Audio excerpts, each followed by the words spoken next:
Hoje nós vamos falar a respeito de um perfume super clássico, eu diria que é quase o clássico dos clássicos na minha opinião. É um perfume feminino e eu estou falando de Paloma Picasso Eau de Parfum.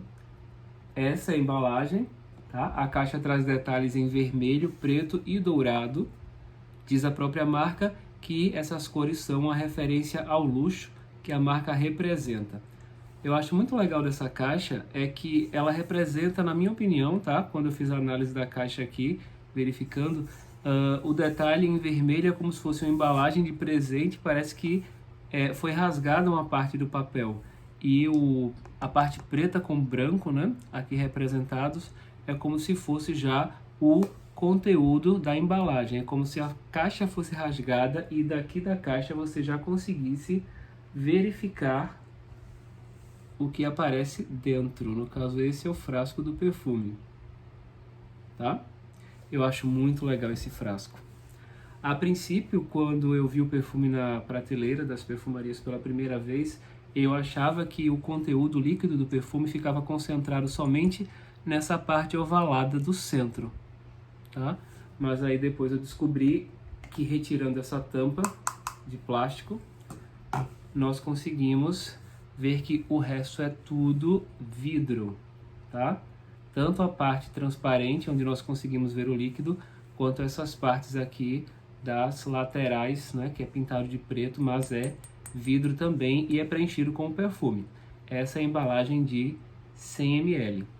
Gente, esse perfume aqui, ele lembra um pouco alguns chipres mais antigos como o Animale, tá? Mas eu diria que ele só lembra mesmo. Só lembra porque é um cheiro muito característico e muito marcante.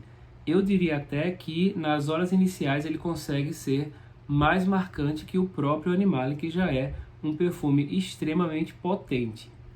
Na minha pele ele tem fixação de cerca de 8 ou 9 horas por aí, menos que isso ele não fica de jeito nenhum. Por mais que o clima esteja um pouco mais quente, eu consigo ter uma fixação extraordinária desse perfume. Eu não costumo utilizar muitas borrifadas, porque a experiência que eu tive com ele foi de um cheiro bem invasivo. Mesmo com 3 ou 4 borrifadas apenas, ele consegue tomar conta do ambiente, tá? Isso nas 2 primeiras horas. Passado esse tempo, ele dá uma acalmada e fica um pouco mesmo rente à pele, mas ainda assim, se as pessoas chegarem próximas a você, elas vão conseguir sentir a fragrância. Eu diria que é um perfume até um pouco polêmico, porque ele ocupou a prateleira dos perfumes proibidos, tá? Na minha casa. Eu lembro muito quando eu era criança, e eram os perfumes que as minhas tias tinham um pouco de receio de usar. Quando elas iam até uma perfumaria, ele ficava lá junto com alguns como o Poison tradicional, aquele da embalagem roxo bem escuro, o Dolce & Gabbana Red, né? Final dos anos 80, início dos anos 90, eram os perfumes que mais apareciam, né, na perfumaria internacional. Então, por ele sempre ter essa característica de ser muito forte, né, um cheiro muito acentuado, muito pungente, as pessoas tinham um pouco de receio de utilizar aqui no Brasil, por mais que o brasileiro tenha fama de gostar de perfume muito forte, mas algumas pessoas ainda assim tinham um pouco de cuidado com o olfato alheio, né, e acabavam não utilizando. Acontece que eu procurei sentir esse perfume em perfumarias recentemente e eu não consegui encontrar em nenhuma loja física. Ao que me parece, ele foi descontinuado no Brasil, pelo menos nas lojas físicas eu não consegui encontrar. Encontrei algumas pessoas vendendo no Mercado Livre, porém eu não tenho o hábito de comprar no Mercado Livre, porque eu fico um pouco desconfiado, né? Não são todos os vendedores que nós podemos confiar. Então eu adquiri recentemente em um grupo de perfumes que eu já compro há muitos anos e é bem confiável. Recebi há poucos dias e, ao que me parece, a fragrância está muito, mas muito mesmo parecida com a que eu senti lá na década de 90, tá? Como eu falei para vocês, eu procurei recentemente, não consegui encontrar.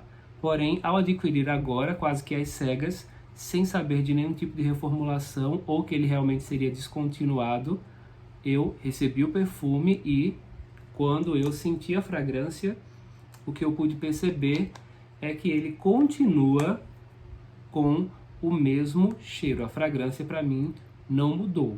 Está tal e qual lá a que eu senti na década de 90. Ele foi lançado no ano de 1984, porém eu só fui conhecer lá no finalzinho da década de 90, quando eu ainda era uma criança. Ele tem ainda uma fixação muito potente, tá? Ele pode até ter amenizado um pouco, porque todos os perfumes acabam passando por algumas reformulações. Mas eu acho que no caso de Paloma Picasso EDP, nós não temos uma reformulação que compromete a questão da fixação e da projeção do perfume, tá? Para mim ela continua muito forte, muito pungente e muito marcante.